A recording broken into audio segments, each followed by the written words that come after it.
اعوذ باللہ من الشیطان الرجیم بسم اللہ الرحمن الرحیم۔ نالج فیکٹری کے معزز ناظرین السلام علیکم۔ ناظرین اکرام، دل انسانی جسم کا ایسا عضو ہے جو بظاہر تو ایک چھوٹا سا خون کا لوتھڑا ہے، لیکن اس نے ہمارے پورے جسم کا نظام سنبھال رکھا ہے، اور اللہ نے جسم کا کوئی بھی حصہ بے مقصد پیدا نہیں فرمایا۔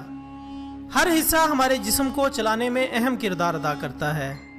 اگر ان میں سے کوئی ایک بھی کم ہو تو ہمارا جسم ادھورا ہوتا ہے اور کاموں کو ٹھیک طرح سے انجام نہیں دے پاتا۔ لیکن دل اور دماغ وہ اہم حصے ہیں جن کے بنا ہماری زندگی ممکن ہی نہیں۔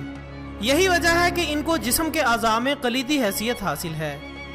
کہنے کو تو یہی کہا جاتا ہے کہ دل ہمارے جسم کو صرف خون سپلائی کرتا ہے، لیکن ایک اہم سوال جو ہمیں اکثر الجھن میں مبتلا کر دیتا ہے، اور وہ سوال یہ ہے کہ کیا ہم دل سے سوچتے ہیں یا دماغ سے؟ تو دوستو، اس کے متعلق کی گئی ریسرچ اور قرآن و احادیث کے متعلق ہم آج کی اس ویڈیو میں بات کریں گے۔ نالج فیکٹری کے معزز ناظرین، یہ جملے ہمیں اکثر سننے میں آتے ہیں کہ میرا اس کام کے لیے دل نہیں چاہتا، یا فلاں کام کرنے پر دل و دماغ کی آپس میں جنگ چھڑ گئی ہے۔ دماغ کہتا ہے ایسا کرو، دل کہتا ہے ویسا کرو، وغیرہ وغیرہ۔ یہ بالکل عام سے جملے ہیں، اور اس طرح کے کئی جملے اور بھی ہیں جو ہم روزمرہ زندگی میں استعمال کرتے ہیں، لیکن پھر بھی ہم اس سوال پر الجھن میں مبتلا ہیں کہ کیا دل بھی سوچ سکتا ہے؟ کیونکہ یہ کام تو دماغ کا ہے، اور اگر دل نے سوچنا ہے تو دماغ کی کیا ضرورت تھی؟ لیکن دوستو، سائنس اور ریسرچ سے ہٹ کے تھوڑا دیکھیں تو ہمارا دل بھی اپنے ارد گرد ہونے والی چیزوں کو محسوس کرتا ہے، اور اچھا برا تاثر بھی دیتا ہے، جذبات کو محسوس بھی کرتا ہے۔ اگر دل کا کام صرف دماغ کو اور باقی جسم کو خون سپلائی کرنا ہے تو یہ سب محسوسات اور جذبات دل میں مقید نہ ہوتے۔ عموماً ہمارے ہاں کہا جاتا ہے کہ دل صرف دماغ کو انفارمیشن بھیجتا ہے، باقی سوچنا سمجھنا یاد رکھنا عقل و شعور یہ دماغی کام ہے، اور اس میں کوئی شک نہیں کہ ان سب کاموں کے لیے دل و دماغ میں الگ الگ حصے ہیں جو ان کاموں کو سر انجام دیتے ہیں، لیکن یہ سب صرف دماغ تک محدود نہیں ہے۔ اگر ایسا ہی ہے تو بعض دفعہ دل و دماغ کسی ایک فیصلے پر رضامند کیوں نہیں ہوتے؟ در حقیقت دل و دماغ باہمی مشاورت سے کام کرتے ہیں۔ اگر قرآن پاک سے مدد لی جائے تو قرآن پاک میں ایسی بے شمار آیات ہیں جن میں سمجھنے اور سوچنے کے لیے اللہ تعالیٰ نے قلب کا لفظ استعمال کیا ہے، جیسا کہ سورۃ اعراف آیت 179 جس میں اللہ تعالیٰ کا ارشاد ہے، اور ہم نے بہت سے جن اور انسان دوزخ کے لیے پیدا کیے ہیں، ان کے دل ہیں لیکن سمجھتے نہیں، اور ان کی آنکھیں ہیں مگر ان سے دیکھتے نہیں، اور ان کے کان ہیں مگر سنتے نہیں۔ یہ لوگ بالکل چپایوں کی طرح ہیں بلکہ ان سے بھی بھٹکے ہوئے ہیں۔ یہی وہ لوگ ہیں جو غفلت میں پڑے ہوئے ہیں۔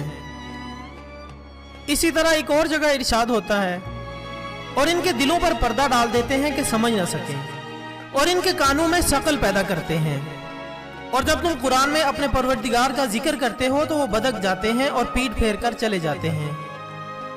ناظرین اکرام، یہ اور ایسی کئی آیات ہیں جن میں باقاعدہ طور پر دل کو سمجھنے کا ذریعہ قرار دیا گیا ہے۔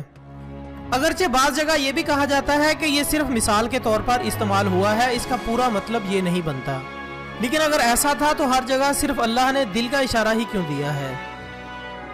خیر، اس پر سائنس کے بھی مختلف نظریات ہیں، جن میں سے ایک اہم نظریہ یہ ہے کہ دماغ کا اہم عنصر نیورون ہوتا ہے، اور یہ نیورون صرف دماغ تک ہی محدود نہیں ہوتے بلکہ جسم کے دوسرے حصوں میں بھی ہوتے ہیں۔ اب اس تحقیق کے مطابق دل کے اندر 6000 نیورو سیلز ہوتے ہیں جو سب مل کر ایک الگ سوچنے سمجھنے کا مرکز بناتے ہیں۔ جیسے دماغ کے اس حصے کو انٹرنسک نروس سسٹم کہا جاتا ہے، اور یہ انفارمیشن بناتا ہے، لیکن جو بھی انفارمیشن ہمارے آس پاس سے ہمارے جسم کو ملتی ہے اسے پہلے دل ریسیو کرتا ہے اور پھر دماغ کو بھیجتا ہے، یعنی پہلے دل اس کو ریسیو کرتے ہی رسپانس کر دیتا ہے۔ جیسے کوئی اچھی یا بری خبر سنی، فوراً دل کی دھڑکن بے ترتیب ہو گئی، اور اس کے بعد یہ پیغام دماغ تک پہنچا اور اس نے رسپانس کیا۔ دوستو، دل کی الیکٹرو میگنیٹک فیلڈ دماغ کی نسبت بہت طاقتور ہوتی ہے، اس لیے دل ہی کسی کام کے لیے دماغ کو حکم دیتا ہے، اور دل کی طرف سے بھیجے گئے سگنل کئی طریقوں سے دماغ کی ایکٹیویٹیز میں تبدیلیاں لا سکتے ہیں۔ تحقیق سے یہ بھی پتا چلا ہے کہ ایک شخص کے دل کے سگنلز دوسرے کے دماغ کے سیلز کو متاثر کر سکتے ہیں۔ دل اور دماغ کی کمیونیکیشن دو طرح سے ہوتی ہے۔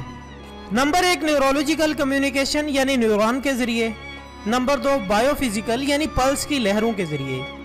اس تمام نظریے کے مطابق دل و دماغ کا آپس میں باضابطہ رابطہ بھی ہوتا ہے، اور دل اپنا ایک الگ سوچنے سمجھنے کا مرکز بھی رکھتا ہے۔ جس کے ذریعے ہم جذبات کو محسوس کرتے ہیں اور سمجھ کر رسپونس کرتے ہیں۔ نالج فیکٹری کی دوستو، بات غور طلب ہے کہ قرآن پاک میں زندگی کے تقریباً ہر پہلو کی جانب اشارے کیے گئے ہیں۔